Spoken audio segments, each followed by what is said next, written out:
Knowing the sectors your customers earn their income from helps you to balance your portfolio of customers so that you can make adjustments. Currently, I function in a number of roles.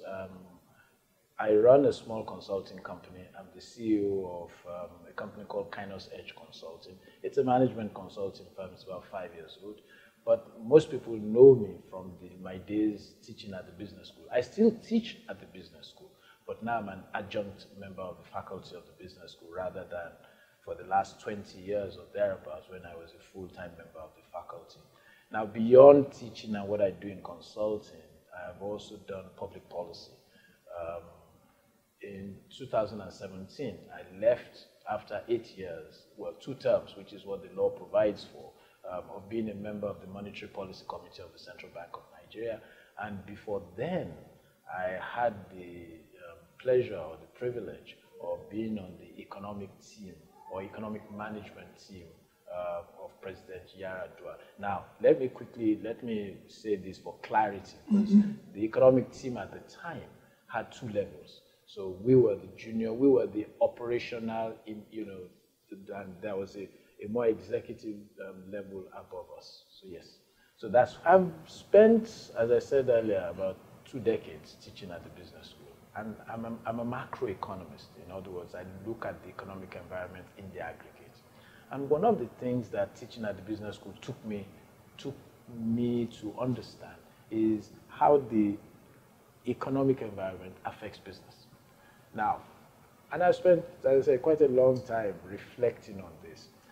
A lot of business managers are comfortable in what we would call the internal space of the company, which is where you look at things like our vision, mission, we look at our strategy, we look at resourcing. But my experience over the last 2 decades says to me very clearly and specifically that sustainability, understanding the nature of opportunity and the nature of risk requires an appreciation, a deep appreciation of the external environment. Now, what's this external environment?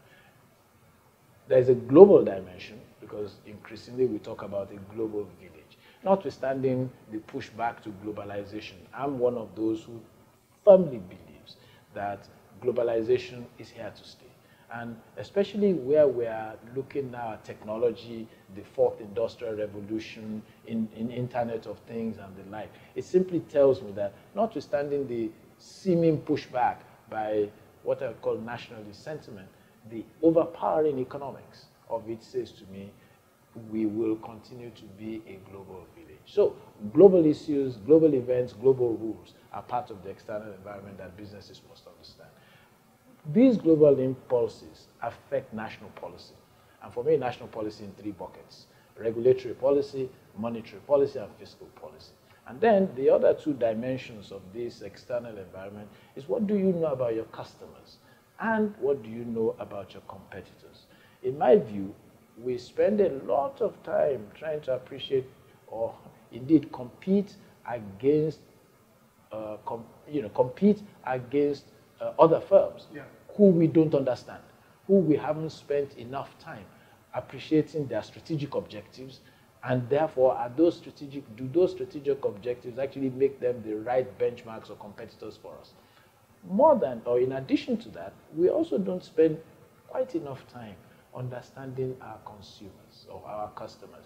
Yes, I know there is customer relationship management tools of all kinds, but there are questions which I find, at least in this environment, many corporate executives don't pay attention to. So as I was asking some of the delegates earlier, that how many of them know the sectors or the activities from which their customers earn their income? So sometimes they may know the size of the income of the customer, but they may not know where that income and how that income is derived. And to that extent, the risks that are attendant on the sectors that they earn money from are indirect risks to the business. But if you don't appreciate that, then you've got a real problem. And indeed, something which I increasingly point out to some of our clients is that, see, knowing the sectors your customers earn their income from, helps you to balance your portfolio of customers. Because if you've got a portfolio of customers that is overexposed in a particular sector, then you better understand this. So in addition to your own sector, you'd have to understand the sectors in which your customers' incomes are exposed to, so that you can make adjustments, prepare for any eventualities that may affect those sectors. So for me, these are issues that, as I said, over the last 2 decades, one has had to reflect on. And I've enjoyed reflecting on them, by the way, so I'm not going to make out as if it's been a pain.